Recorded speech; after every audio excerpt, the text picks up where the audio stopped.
Welcome back to Market It with Atma, where we share the tips, tools, and strategies to help your business succeed.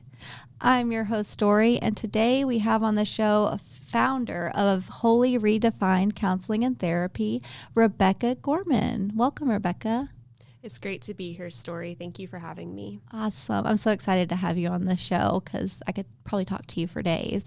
Can we start, though, with telling us a little about your story, how you came to start and be an entrepreneur and found your own business, and what inspired you to found this type of business? Absolutely. Well, my journey probably began years ago when I was struggling to heal from immune system issues, actually. And at that point, I started getting interested in holistic healing and nutrition and things like that. And then what happened was I started going to therapy myself.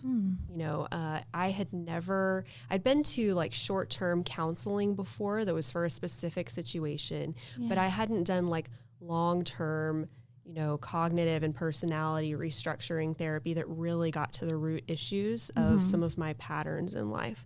And after having gone through that, I then decided that I wanted to get a master's degree in marriage and family therapy for myself, and I wanted to integrate that with what I had already learned about holistic health and well-being, because I really believe that the body, the mind, the spirit, it's all so connected, and I wanted to be able to provide psychotherapy in a way that really incorporates the whole person. Wow, that's incredible. So can you tell me more about what type of therapy you have at Wholly Redefined, or that you offer?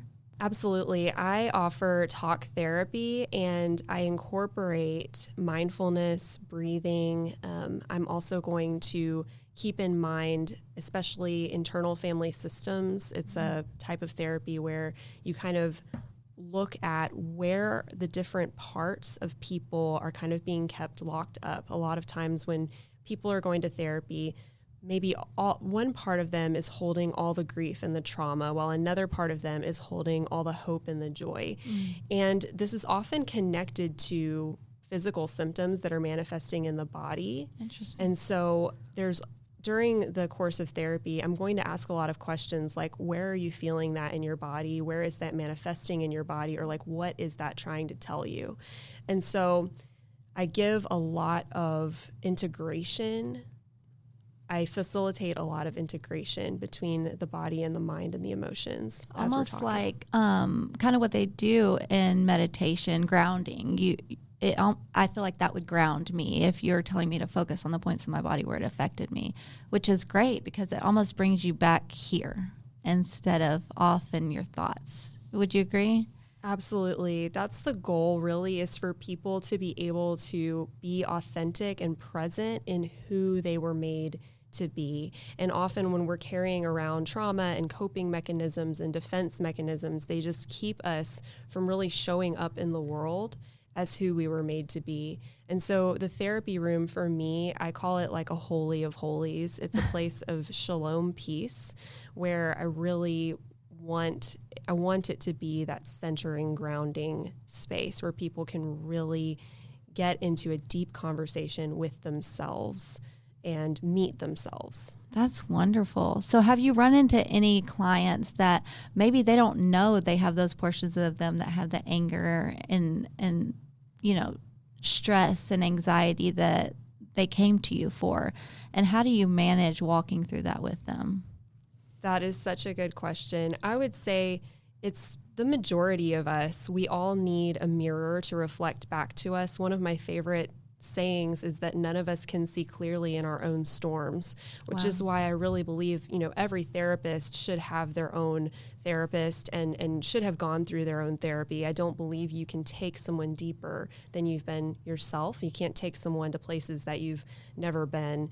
And so what I often find is it is the high performers, the people who come to me they are the ones who are leaders, and they are always the ones serving and helping others. And in fact, they often are just very compassionate and smiling and things like that, but I've gotten to where I can see where there's anger behind their eyes. And because what happens is we start thinking that's not allowed. We start thinking like, well, for me to be a leader, for me to serve others, I can't be in touch with my own anger when people let me down, or when I feel like the buck always stops here. I'm always the one picking up the slack. And in my experience, that often is one of the roots of autoimmune disease too. Wow. Is when we feel like the buck always stops with us and we feel like it's always down to us. That can result in a lot of isolation, both within ourselves and just from other people. Wow. You really touch on the fact that your mental state really does affect your physical state. So being in tune with both of them is very important, it seems like, right? Yes. Do you agree? Wow. So can you tell me how do you stay motivated when helping others and seeing the pain and the grief? How do you stay motivated in what you do, and how do you progress each day and getting better or staying positive? What inspires you? I think what inspires me is seeing people reach the goals that they came to therapy to achieve. I love seeing miracles happen. And to me, I'm a guide and I'm a faithful witness. But for me, it's the client doing the work. Like, they're the hero and I'm there just to support and guide and encourage them.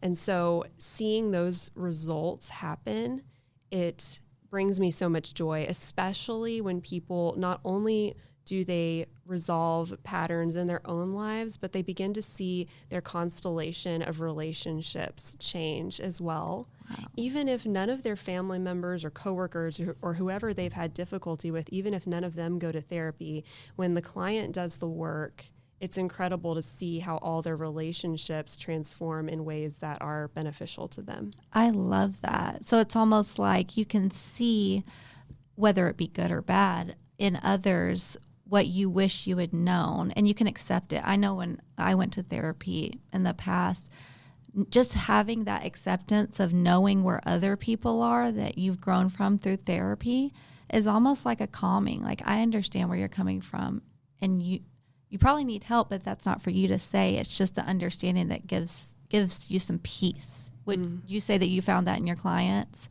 Yes. Them having that understanding helps them? Absolutely. Understanding and acceptance are huge, especially accepting the parts of ourselves that we've disowned. Like, we all have parts of ourselves that are selfish, that are controlling, that are furious, and so often, actually, what we call mental illness, it often comes from rejecting parts of ourselves that actually we need to have conversation with and accept them unconditionally and love them. And then once they're accepted and seen for what they are and not shamed and not disowned, they can actually be integrated with the true self and actually brought under the awareness and control of the person's true self, who I'm convinced is loving and beautiful and courageous and all the things that we want to be. That's awesome. So is that kind of why you touched on the point of how therapists should also go through therapy? Would you say that even for a therapist, psychotherapist, any type of person giving counseling to others should continue their journey in therapy as well throughout their lifetime? I definitely believe so. And that may look different for each person, but I just think doing our own work is huge, especially if we are walking beside others who are doing their own work and walking through really difficult things, so that we don't unintentionally start to lean on them in unhealthy ways or things like that. We need to make absolutely sure that we're taking care of our soul and spirit, and that we are taking really good care of ourselves. And I think therapy is a way to care for ourselves. I think it's a great example of self-care and self-love. That's awesome. So have you had any mentors through your journey in being an entrepreneur or a therapist that you really look towards for guidance? And would you say having a mentor, especially in your industry, is important? Absolutely. I have benefited from some incredible mentors in my life. And one mentor that I have is Jay Arsment, and she's the leader of Rest Yourself Family Ministries. And she's a multiple business owner, but like what's really cool is just to see how she stops for the one, she stops for the person. And it's not about, even though she's this very successful business owner, it's never about, you know, what can I get from you? It's always about what can I offer? What value can I give? And she can look at a woman who is at the lowest point of her life. Maybe she's, you know, recently homeless. Maybe she's coming from a domestic violence situation, and she will look at that person with the same worth as someone who's like, you know, a mover and shaker in Dallas or something. Wow. And so I love having people like that in my life, because that's the kind of leader that I aspire to be. Right. I would hope every male or female would aspire to be just like that, to not cast that judgment, which is a beautiful thing. That's awesome. So what advice would you give to, say, people wanting to actually go to school for what you've gone to school for therapy, psychotherapy, any of those? And what was something you wish you had known prior to starting your own business? That is such a great question. First of all, I want to say to someone who's entering the profession as a counselor or a therapist, it is a long journey, and just not to get discouraged. I also would encourage that person, if they've never been to therapy themselves, definitely to do their own work. And, you know, I'm grateful that the program I enrolled in at the King's University, one thing that I felt made it stand apart was that as we learned different therapy concepts, we practiced them on ourselves first. We applied them to ourselves. I'd never had Blackboard assignments like what I had at the King's University, which were often asking very personal questions, and they were asking us to be vulnerable in front of our classmates, because we were basically applying what we were learning to ourselves first. But I'm grateful that they did that, because they were like, we're going to make sure you don't graduate from this program without knowing what it's like to, you know, be receiving therapy. So in addition to, you mentioned having a mentor and how important your mentor was to you, are you looking to mentor in the future? Or is that something that you want to help other therapists or counselors kind of walk through so that you can guide them down that path without the road bumps that you may have encountered? Yes, absolutely. Especially for licensed professional counselor associates or LMFT associates, it can be a long journey to full licensure. And I think that there is so much that you as a person have to bring to the table. And I'm convinced, I know wonderful psychologists and LPCs and life coaches and things like that. And I really think that the most valuable thing you bring is yourself, like the credentials, the training. That's absolutely important. We all want to be lifelong learners. I intend to be a lifelong learner the whole time that I'm a therapist and just continue developing my skills. But I think that you and your journey, and especially you having done your own deep healing work, is the most valuable thing you bring to your client. And I think at the beginning, when you're starting your own business and you've graduated and you're trying to get off the ground and get clients, it can sometimes feel like the whole world is saying, you're not good enough, you don't have what it takes. Even after doing all that work, you know, to require the hours through your practicum internship and to get that master's degree, you still don't have what it takes. That's often what it feels like the world is saying. And so I would just want to encourage them that there's a reason that they were called to this field, and they do have something valuable and irreplaceable to bring to the table. That's wonderful. It's wonderful that you're offering to help walk people through it as well, because that's almost invaluable to some to be able to watch and be guided by someone as inspirational as you are. You actually, we talked about in a previous meeting we had how Advent Trinity kind of uses the build, launch, grow, scale methodology. Where would you say you are in that build, launch, grow, scale phase, especially because you actually came from a marketing background, didn't you? I did. Awesome. Can you tell me where you are in that build, launch, grow, scale phase, and how your marketing background has impacted you in whatever phase you're in right now? I would say I'm definitely in the launch phase.